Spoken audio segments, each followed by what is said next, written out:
Hi, I'm Lynda Gratton. I'm the Professor of Management Practice at the London Business School, and I'm also founder of the Hotspots movement.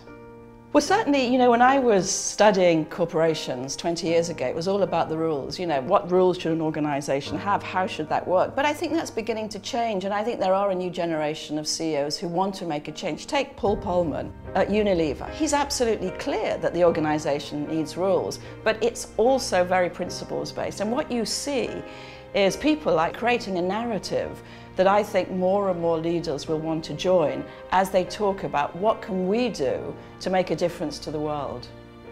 Sometimes being a principle-based company has a huge effect on the way that you run yourself. Imagine if you were a general manager at Unilever and Paul Polman says to you, we want you to reduce your carbon footprint by 50%, and by the way, the bonus that you're going to be paid next year is dependent on whether you do that. That requires a major realignment of the way they do business. For example, if you look at the carbon footprint of a company, a lot of it is held in people commuting into the office, sitting in, bright light offices, and then commuting back, and then flying to see their peers. So it goes down to the level of we have to redesign work, we have to redesign offices. So when you're principles-based, it often means you have to really think about how you work and how you do business. Increasingly, value is created through innovation. And for high-cost societies, and we're sitting in one here in the UK, but those of you who are sitting in the US will find the same, or Japan, high-cost societies can only innovate. There's no way they can compete on cost or necessarily on speed, but what they have to compete on is innovation. And that takes an enormous focus on human assets to be able to do that.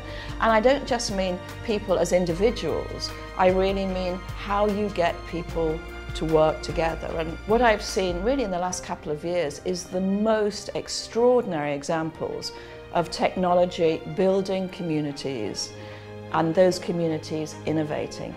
And if you were to ask me, where do you see the future of technology and the human interface? I think it's around the way you get crowds to work together, both within an organisation and outside, and it's about how you build innovation. I think one of the emerging challenges for leaders is that when you begin to say, I actually want my employees to think for themselves, to find meaning. And by the way, I also think that some of the best ideas are going to be outside of this company, and I have to reach out and find them. That's an enormously difficult task, and that's why you can see some CEOs are resisting that, because it's a lot more difficult to run a company with that sort of ambiguity than it is to run a rule-based company. So one possible scenario for the future is big companies really do what they're best at, which is scaling and mobilizing, and small companies do what they're best at, which is innovating. And the combination of those is going to, I think, make a very exciting future for corporations.